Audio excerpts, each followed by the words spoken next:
During 23-24 phase, when the Indian stock market was at the peak of its bull run, everyone around me was interested in stocks. Right from my barber to sabzi wala, auto wala, mithai wala, it was just an insane euphoric phase. As a result, many people invested heavily in equity, especially your small cap, micro cap, SME stocks.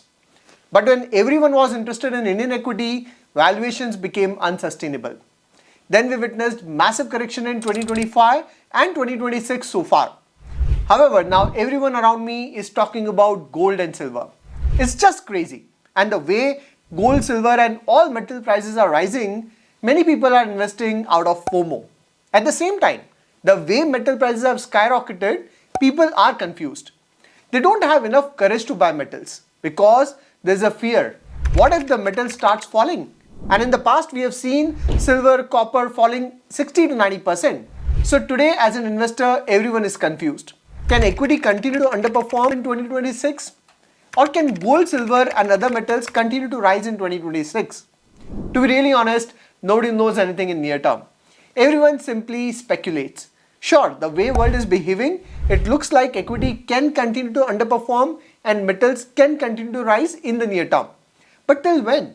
Metals can't just rise till forever, and likewise equity can't fall forever. So ultimately the question is, what should you do with your portfolio? Should you go with market sentiment and sell equity, buy more metals? Or should you do contra investing and buy equity and sell metals, basically going against the herd? The answer is, you should build a right asset allocation. Do not depend upon a single asset class. Diversify. Have exposure across equity, debts, metals and real estate. Now here you have two options. First is invest yourself across asset classes. Again, here you can either invest in individual stocks, gold, bond, REITs and build a balanced portfolio. Or you can opt for mutual funds like equity mutual fund, debt mutual fund, gold mutual fund and so on. But then it can be very confusing in terms of how much exposure you should have in each asset class and how you should rebalance it. That's where you have second option, multi-asset mutual funds. As the name suggests, multi-asset funds invest across asset classes. The best part of multi-asset fund category is you don't worry about how much money to allocate in which asset class. You don't need to time the market. You let the fund manager decide it. When equity becomes expensive, allocation can reduce. When debt offers better yield, allocation can increase there. When uncertainty rises, gold gets a higher weightage. And again, when equity becomes cheap, allocation can be increased. Now let's look at some of the multi-asset funds that are available for investments. Alright, so here you can see the list of all multi-asset funds. And here I have sorted this fund in terms of fund size. And the topmost fund is ICICI Prudential Multi-Asset Fund. That is an AUM of 78,000 crore. And if you look at the return, on 3 years, it has generated 16% per annum basis in 3 years. So that's a great CAGR return in last 3 years.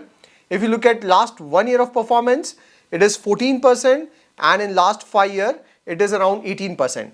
Then next you have got SBI Multi-Asset Allocation Fund, then Kotak is there, Nippon is there and likewise you have got a lot of other funds in this particular category. Now this is by fund size. If you look at in terms of return, you can see in last 5 years, your Quant Multi-Asset Allocation Fund has got the highest return, 21.5% CAGR return. Right, then Kotak has got second highest, 19% return, followed with Nippon with 18.48, ICICI with 18%. Now here the question is, which fund should you pick? Again, you can't just look at returns and decide which one is better. For instance, if you look at last 1 year of performance, your Kotak multi-asset fund has generated 40.7% return in last 1 year. Now you would be thinking, how did that happen? So if you explore that fund, let's say you go to, you scroll down and let's click on this detailed portfolio exposure. You'd find that they've got higher exposure in silver. So equity, you can see here, it is around 68%, 7.95% in debt, others is 23.98. And if you look at the detailed breakup, in others, they've got 13.9% exposure in Kotak silver. And we have seen the way crazily silver has jumped. Gold is 5.3%. So you would notice that the funds that had higher exposure to silver have outperformed in this particular multi-asset category. Also, you would notice that the funds that have higher allocation to metal in this multi-asset category has also outperformed, right? So you can't just look at the return and decide which is best based on highest return, because obviously the ones that have higher allocation in metal would do well as compared to the ones that have relatively lower allocation in metal, and within that also the ones that have higher allocation in silver would do better than the ones that have higher allocation in gold. So your returns should not be the only criteria. So at the end of the day, you need to decide what is the percentage allocation you are comfortable with in metal, right? So for instance, we have seen Kotak at the moment has got nearly around 21% kind of 23.98% allocation, and this is the breakup.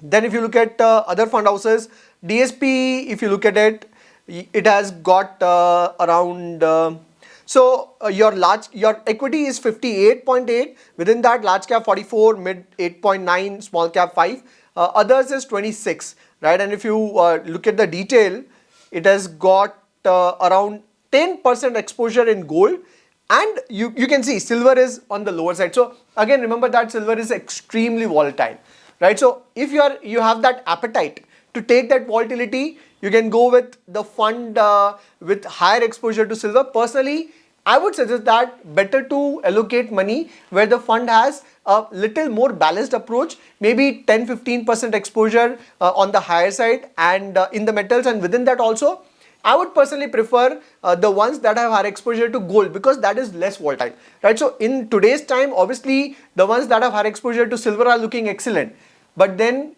if there's a massive correction, because they, like I said, they are extremely volatile, especially silver, if there's a massive correction, you would feel that heat, right? So maybe if you look at, for instance, let's sort it in terms of fund size, and let's look at ICICI Prudential because it has got the highest fund size. Let's figure out, because again the returns have been also fantastic, 20% return since inception, and last 1 year, 3 year, 5 year performance is also very good. So if you look at the breakup for this particular fund, 63% is in equity, within that 44% in large, 12 in mid and around 7 in small, then 11.8 in debt, others are 24.6%. And if you look at the detailed portfolio breakup, you will see that in the other category, it has got 7% exposure to gold, and your others include of some REIT exposure, very small exposure, and likewise. So this fund at the moment has got lower exposure to your metals, right? And this is how the portfolio breakup has been. Now here I would like to highlight that irrespective of all these funds, one thing if you notice that all of these funds have got maximum exposure in equity, right? And now what explains that? So I've been saying very clearly that equity has to be part of your core portfolio. You cannot just get carried away and invest a large chunk of your money in metals, because that can be disastrous. Understand that metals are just there because of this uncertainty, this rally that we have seen, right? Yes, of course, this rally, again, because of the uncertainty that you are facing, you might see that this rally can continue, but then understand the fact that this cannot be sustainable. We have already seen a massive rally, right? And at the end of the day, you cannot generate return from the metals. Your equity help you generate profits, equity help you generate cash flow, because you invest in real business. Just think about it. Why legends like Warren Buffett, Peter Lynch, and all Charlie Munger, everyone, why they do not like metals? The reason is simple, because metals do not have any inherent value. They are great when there is uncertainty. But when that uncertainty goes down, they can see 70, 80, 90% correction, especially silver. Gold may not be that volatile, but the point I'm trying to make is that understand the position of metal. Don't just invest because you have seen past amazing return in metal, right? It's good to have some exposure, and that is the reason we are discussing multi-asset allocation mutual funds. But then understand why these mutual funds do not have a very high exposure, because like I said, they are inherently volatile, and at the same time they do not generate profit. They are good only in the case of uncertainty, right? So at the end of the day, equity is the asset class that is going to consistently create wealth. Like I said in one of my tweets also, that I don't know what is going to happen to metal prices in next 5-10 years, but one thing I'm sure is that equity is going to create a good amount of wealth. Indian market has done it in the last 25 years, and I'm sure that it will do it in the next 25 years as well. So you got to have conviction, you got to invest. I think it is, in fact, this correction that we have seen in equity today is an opportunity. Especially now, mid cap and small cap, the fraud that was there, that is also, it's been over, and now the valuations are looking much more reasonable. And I think that is an opportunity, especially because now everyone is, running after metal. Today, everyone is so cautious of Indian economy, and all of this negativity that is there because of the tariff and all of that, the geopolitical uncertainty. But one thing I'm sure is that you only get good price when the news is bad, and that is the time today, right? Again, I'm not saying you jump in 100%, maybe invest in chunk, but ensure that you get higher exposure in equity and not just get carried away with this metal rally. So that's it for this video. I just wanted to highlight the importance of multi-asset allocation fund. I think these are great, and one thing I want to mention is that when you do individual investing, and whenever you do switching, right, when you increase exposure from, let's say, metal to equity, or equity to metal, or let's say against the asset classes, you sometimes, obviously, when you sell something, you end up paying taxes. The good thing is that in multi-asset allocation fund, when manager does that, they don't have to pay any additional tax, and that's where that can also be a very important factor. And at the end of the day, let's say when you invest in a multi-asset fund, you don't have to take that stress, right? It will give you a peaceful sleep because you would know that you have been investing across asset classes and not just limiting yourself to equity. Although personally, I'm a staunch believer of equity investing.